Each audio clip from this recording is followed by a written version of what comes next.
ഒരിക്കലും കോൺഗ്രസ് ഇന്ത്യ സഖ്യം അധികാരത്തിൽ വരുന്ന ഒരു തെരഞ്ഞെടുപ്പായിരുന്നില്ല. അതുകൊണ്ട് തന്നെ വയനാട്ടിൽ നടന്ന ലോക്സഭാ ഉപതെരഞ്ഞെടുപ്പ് സംസ്ഥാന രാഷ്ട്രീയവും ദേശീയ രാഷ്ട്രീയവും വിലയിരുത്തിക്കൊണ്ട് ജനങ്ങൾ നൽകിയ വിധിയെഴുത്താണ്. ആ വിധിയെഴുത്തിലും CPM-ന് വളരെ ദയനീയമായ പരാജയമാണ് ഉണ്ടായത് എന്നുള്ളത് നാം കാണണം. അതോടൊപ്പം തന്നെ രാഹുൽ ഗാന്ധി നേടിയ ഭൂരിപക്ഷത്തെ മറികടന്നുകൊണ്ട് ഏതാണ്ട് 5 ലക്ഷത്തിലേക്ക് ഭൂരിപക്ഷത്തിലേക്ക് പ്രിയങ്ക ഗാന്ധി പോയിക്കൊണ്ടിരിക്കുകയാണ്. ഇവിടെ ഇടതുപക്ഷം പറഞ്ഞത് എന്താണ്? വയനാട്ടിൽ രാഹുൽ ഗാന്ധി നേടിയ ഭൂരിപക്ഷം പ്രിയങ്ക ഗാന്ധി നേടില്ല. അതുപോലെ തന്നെ രാഹുൽ ഗാന്ധിക്കും എതിരായ വികാരം വയനാട്ടിൽ ആഞ്ഞടിക്കുന്നു എന്നൊക്കെയാണ് പറഞ്ഞത്.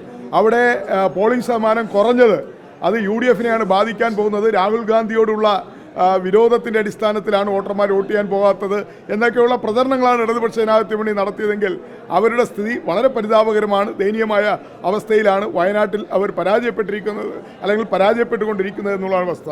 ഇവിടെ പാലക്കാട് ഉപതെരഞ്ഞെടുപ്പിൽ ചരിത്ര ഭൂരിപക്ഷം നേടുമെന്ന് ഞങ്ങൾ പറഞ്ഞിരുന്നു. പ്രവചനാതീതമായ ഭൂരിപക്ഷമായിരിക്കും ഐക്യ ജനാധിപത്യ മുന്നണി സ്ഥാനാർത്ഥി രാഹുൽ മാങ്കൂട്ടത്തിൽ നേടാൻ പോകുന്നത് എന്ന് ഞങ്ങൾ മുൻകൂട്ടി പറഞ്ഞു. പ്രതിപക്ഷ നേതാവ് പറഞ്ഞു, KPC പ്രസിഡന്റ് പറഞ്ഞു, UDF KC വേണുഗോപാൽ അടക്കമുള്ള നേതാക്കന്മാർ മുൻകൂട്ടി തന്നെ പറഞ്ഞിരുന്നു. ആ പ്രവചനാതീതമായ ഭൂരിപക്ഷത്തിലേക്ക് ഞങ്ങൾ എത്തിക്കൊണ്ടിരിക്കുകയാണ്. അതിനർത്ഥം പാലക്കാട്ടെ ജനവികാരം LDF സർക്കാരിന് എതിരാണ് എന്നുള്ളത് തന്നെയാണ്.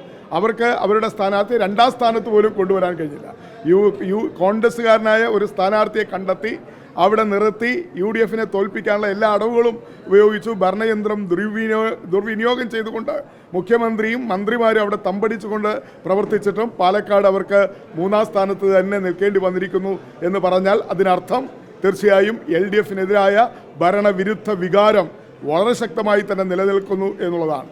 ചേലക്കരയെ സംബന്ധിച്ചിടത്തോളം നമുക്ക് അറിയാം, 28 വർഷമായി മാർക്സിസ്റ്റ് പാർട്ടി സ്ഥിരമായി ജയിച്ചുകൊണ്ടിരിക്കുന്ന ഒരു അസംബ്ലി മണ്ഡലമാണ് ചേലക്കര.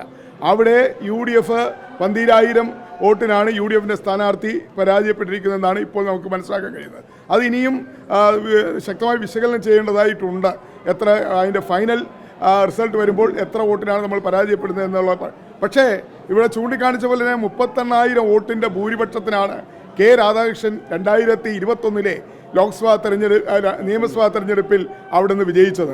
ആ 38,000 വോട്ട് അവർക്ക് നിലനിർത്താൻ കഴിഞ്ഞില്ലെന്ന് മാത്രമല്ല, അവർ 12,000-ലേക്ക് ചുരുങ്ങി എങ്കിൽ പാലക്കാട് ഞങ്ങളുടെ ഭൂരിപക്ഷം വർദ്ധിച്ചു, അതുപോലെ വയനാട്ടിൽ ഞങ്ങളുടെ ഭൂരിപക്ഷം വർദ്ധിപ്പിച്ചു എങ്കിൽ ഇവിടെ ചേലക്കരയിൽ ഇടതുപക്ഷ ജനാധിപത്യ മുന്നണിക്ക് അവരുടെ ഭൂരിപക്ഷം വർദ്ധിപ്പിക്കാൻ അവർ കഴിഞ്ഞില്ല. 2021-ൽ കിട്ടിയ രാധാകൃഷ്ണൻ്റെ ഭൂരിപക്ഷം പോലും നിലനിർത്താൻ കഴിഞ്ഞില്ല എന്ന് പറഞ്ഞാൽ അതും ഒരു പ്രകടമായ തെളിവാണ്, ഭരണവിരുദ്ധ വികാരത്തിൻ്റെ പ്രകടമായ തെളിവാണ്. എന്തൊക്കെ ഇടതുപക്ഷ ജനാധിപത്യ മുന്നണി പറഞ്ഞാലും ഈ തെരഞ്ഞെടുപ്പ് വിധി ഈ ഗവൺമെൻറ്റിനെതിരായ വിധിയാണ്. ദേശീയ തലത്തിൽ നരേന്ദ്രമോദിക്കും വർഗീയ ഫാസിസത്തിനുമെതിരെ കേരളത്തിലെ ജനങ്ങൾ ഒറ്റക്കെട്ടായി നിൽക്കുന്നു എന്നതാണ് വയനാട്ടിലെ ഉപതെരഞ്ഞെടുപ്പുണ്ടായിരിക്കുന്ന വിജയം. അതുകൊണ്ട് ഈ ചേലക്കരയിൽ വിജയിച്ചത് കൊണ്ട് അത് ഇടതുപക്ഷ ജനാധിപത്യ മുന്നണിക്ക് കേരളത്തിലെ ജനങ്ങൾ അനുകൂലമായിരിക്കുന്നു, അല്ലെങ്കിൽ ഭരണത്തെ വിരുദ്ധ വികാരമില്ല എന്നുള്ള ഇടതുപക്ഷ മുന്നണിയുടെയും മന്ത്രിമാരുടെയും നേതാക്കന്മാരുടെയും അവകാശവാദം പൊള്ളയാണ്. അത് ജനങ്ങൾ ഇനിയും ജനവിധി മനസ്സിലാക്കാതെ, ജനവിധി തിരിച്ചറിയാതെ, അതിൻ്റെ ജനവിധിയുടെ ശരിയായ വശം മനസ്സിലാക്കാതെ ഇത്തരത്തിലുള്ള അവകാശവാദങ്ങൾ ഉന്നയിച്ച് ജനങ്ങളുടെ കണ്ണിൽ പൊടിയിടാമെന്ന് ഇടതുപക്ഷം ധരിക്കേണ്ട. ഈ സർക്കാരിനെതിരായ കനത്ത ജനവികാരമാണ് ഉണ്ടായിരിക്കുന്നത്.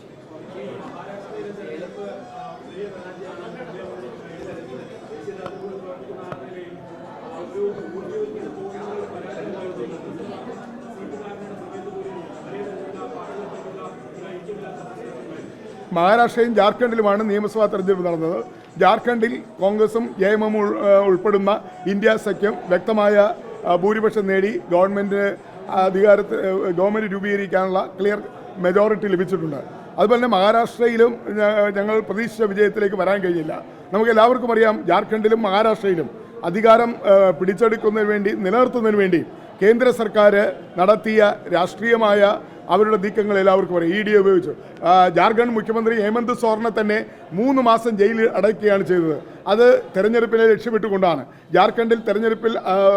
ജാർഖണ്ഡിൽ അധികാരത്തിൽ വരാൻ വേണ്ടിയാണ് കള്ളക്കഥകൾ മെനഞ്ഞുണ്ടാക്കി ED-യെയും അതുപോലുള്ള അന്വേഷണ ഉദ്യോഗസ്ഥന്മാരെ ഉപയോഗിച്ചുകൊണ്ട് അവിടെ 6 മാസങ്ങൾക്ക് മുന്നേ BJP അട്ടിമറി നടത്താൻ ശ്രമിച്ചത്. പക്ഷേ അവിടെ BJP പരാജയപ്പെടുക ചെയ്തത്. മഹാരാഷ്ട്രയെ തീർച്ചയായും മഹാരാഷ്ട്ര വികാസ് അഘാഡി ഞങ്ങൾക്ക് പരിപൂർണ്ണ വിശ്വാസമുണ്ടായിരുന്നു, അധികാരത്തിൽ വരുമെന്ന് വിശ്വാസമുണ്ടായിരുന്നു. പക്ഷേ അവിടെ നമുക്ക് മഹാരാഷ്ട്ര വികാസ് അഘാടി MVKക്ക് വ്യക്തമായ ഭൂരിപക്ഷം ലഭിച്ചില്ല. BJP നേതൃത്വം നൽകുന്ന NDA സഖ്യത്തിനാണ് ഇപ്പോൾ അവിടെ ഭൂരിപക്ഷം ലഭിക്കാൻ പോകുന്നത് എന്നാണ് മനസ്സിലാക്കാൻ കഴിയുന്നത്. അത് തീർച്ചയായും ഞങ്ങളുടെ നേതൃത്വം, ഇന്ത്യ സഖ്യത്തിൻ്റെ നേതൃത്വം, കോൺഗ്രസ് ഉൾപ്പെടെയുള്ള പാർട്ടികൾ അത് പരിശോധിക്കും. ഏത് ഘട്ടത്തിലാണ് എന്തുകൊണ്ടാണ് അവിടെ നമുക്ക് വിജയിക്കാൻ കഴിയാത്തത്? നമുക്കറിയാം, മഹാരാഷ്ട്രയിൽ 5 കോടി രൂപയാണ് ഒരു BJPയുടെ അഖിലേന്ത്യാ സെക്രട്ടറിയുടെ കയ്യിൽ നിന്ന് തെരഞ്ഞെടുപ്പിൻ്റെ തലേദിവസം പിടിച്ചെടുത്തതെന്ന് നിങ്ങൾക്ക് എല്ലാവർക്കും അറിയാം. അങ്ങനെ മഹാരാഷ്ട്രയിലെ തെരഞ്ഞെടുപ്പ് വിധിയെ അട്ടിമറിക്കുവാൻ വേണ്ടി, അത് BJPക്ക് അനുകൂലമാക്കാൻ വേണ്ടി ഭരണയന്ത്രം ദുരുപയോഗപ്പെടുത്തുകയും അന്വേഷണ ഏജൻസികളെ ഉപയോഗപ്പെടുത്തുകയും അദാനി അംബാനിമാരെ പോലുള്ള കോർപ്പറേറ്റുകളെയൊക്കെ ഉപയോഗിച്ചുകൊണ്ടാണ് BJP അവിടെ ഭരണം നിലനിർത്തിയിരിക്കുന്നത്.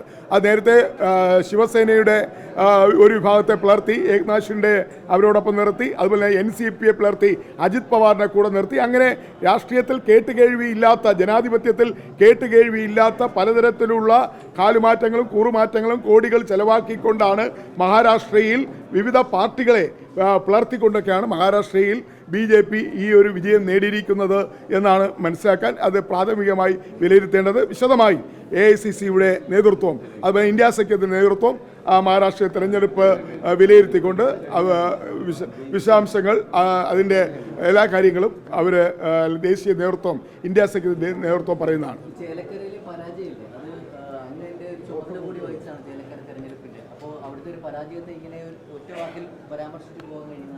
അല്ല, ചേലക്കരയിൽ ഞങ്ങൾ പറഞ്ഞല്ലോ, ചേലക്കരയിൽ ഇടതുപക്ഷ ജനാധിപത്യ മുന്നണി 28 വർഷമായി കൈവശം വെച്ചിരിക്കുന്ന ഒരു അസംബ്ലി നിയോജകമണ്ഡലമാണ്.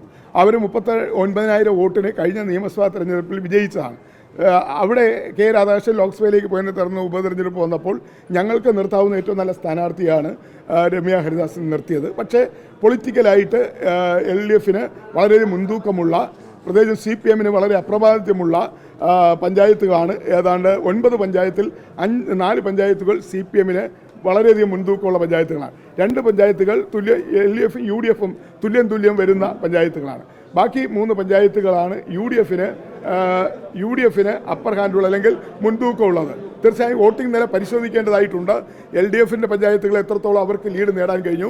UDF പഞ്ചായത്തുകൾ, UDFന് മുൻതൂക്കമുള്ള പഞ്ചായത്തുകൾ ചേലക്കരയും അതുപോലെ തന്നെ പഴയന്നൂരും തിരുവല്ലാമല ഉൾപ്പെടെയുള്ള, മുള്ളൂർക്കര ഉൾപ്പെടെയുള്ള പഞ്ചായത്തുകളിൽ UDF എത്രമാത്രം പുറകോട്ട് പോയതിന് കാരണം എന്താണെന്ന് അത് തിരഞ്ഞെടുപ്പ് റിസൾട്ട് പരിശോധിക്കേണ്ടതായിട്ടുണ്ട്. എന്തായാലും ഇടതുപക്ഷത്തിൻ്റെ ഒരു ശക്തി കേന്ദ്രമാണ് ചേലക്കര. അവിടെ അവർ 30,000, 35,000, 40,000 വോട്ടിന് ജയിച്ചുകൊണ്ടിരുന്ന അസംബ്ലി മണ്ഡലത്തിൽ ഈ ഒരു ഘട്ടത്തിൽ ഞങ്ങൾക്ക് ശരിക്കും LDF ഭരണവിരുദ്ധ വികാരം അവിടെ ശക്തമായി പ്രചരിപ്പിച്ച് 38,000 വോട്ടിൻ്റെ ഭൂരിപക്ഷം 11,000-ലേക്ക് ഞങ്ങൾക്ക് തിരിച്ചു കൊണ്ടുവരാൻ കഴിഞ്ഞെങ്കിൽ അത് UDF നടത്തിയ ഒറ്റക്കെട്ടായുള്ള അതിശക്തമായ പ്രവർത്തനത്തിൻ്റെ അടിസ്ഥാനത്തിലാണ്.